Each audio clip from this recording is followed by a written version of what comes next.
think it's time to get rid of that. What do you think? Perfect.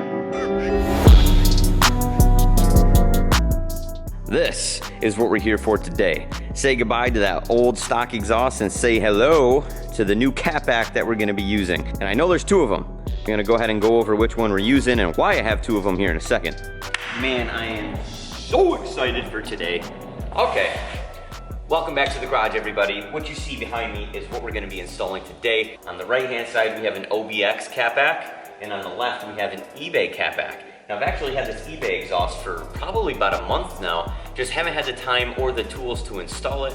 And then this OBX that you see over here on the right-hand side, we actually got for free. And if you don't know how I acquired this, then please watch my 1,000 sub parts overhaul, which I'll link up here. And you'll see that I was able to get this exhaust for free from a fellow Tiburon owner that was getting rid of a whole bunch of parts. So shout out to him because that's the one that we're gonna be putting on today. So this is essentially a rough mock-up of each of the exhausts. OBX on the right, eBay catback on the left. As you can see, these right here come together with a basic Y pipe, and then they do hop over the axle. So there is a little bit more of restriction, I guess, quote unquote. But over here on the right, it's pretty much just straight back. I believe this pipe right here might be flipped on the other side, but nonetheless, you get the idea. So they are a little bit different. The eBay catback pipe is a little bit bigger. It's a little bit wider than this one here. But again, there is a silencer in there. You can take that out. There's just 2 Allen screws. Now, other than just the exhaust itself, we have a Flowmaster Hush Power 2 resonator that's been installed on here. So this is gonna help with the raspiness and help with the drone that we're gonna get inside the vehicle, because I know we're gonna get some drone 100%. Anyways, those are both of the exhausts, and what we're gonna do is go ahead and load both of these up in the car, just in case, because you never know what's gonna happen. We're gonna load them both up, then we're gonna head out to my buddy's shop in order to get this installed because he has a lift. Let's go ahead and get these loaded up into the car and off to the shop we go.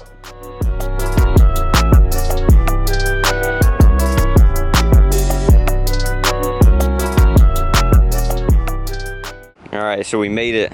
My buddy's who's helping me install the exhaust today. This is his Charger. That thing is nice. Sounds awesome too.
All right, so the car's still being worked on over here behind us, but having a little issue with fitment right now. It looks awesome, everything's great, but the actual exhaust pipes are actually touching the rear bumper right now. And we don't want those to rest on the bumper so that the bumper doesn't melt or anything like that. So we're trying to bend up the hangers so that we can get this to fit right. But anyway, the exhaust is on, just trying to get this fitment right. So it's sitting right on top of the bumper. It's right on it, on both sides. See that?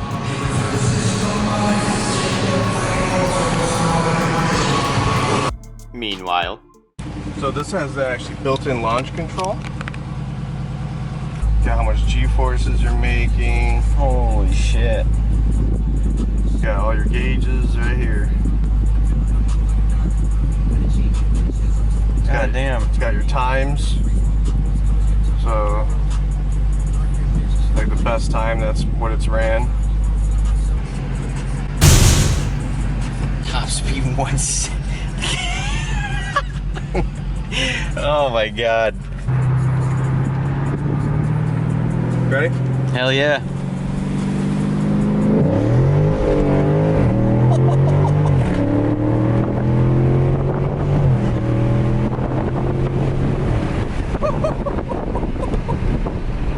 bring it back.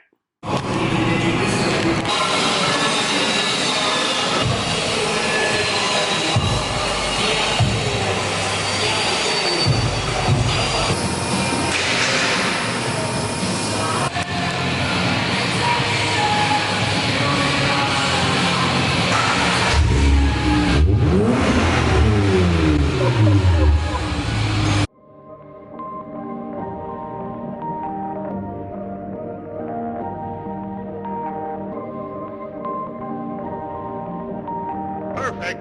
Perfect.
Okay, so the new exhaust is on, and this is only the second drive that I've had with it so far. So what I want to do is give you my first impressions, because I am expecting the exhaust to change over the course of the next couple hundred miles. The exhaust is supposed to go through what's called the break-in period apparently, and it should get a little bit louder and sound a little bit better after that time. But let me give you guys my first impressions. First things first, there's almost no drone inside the car.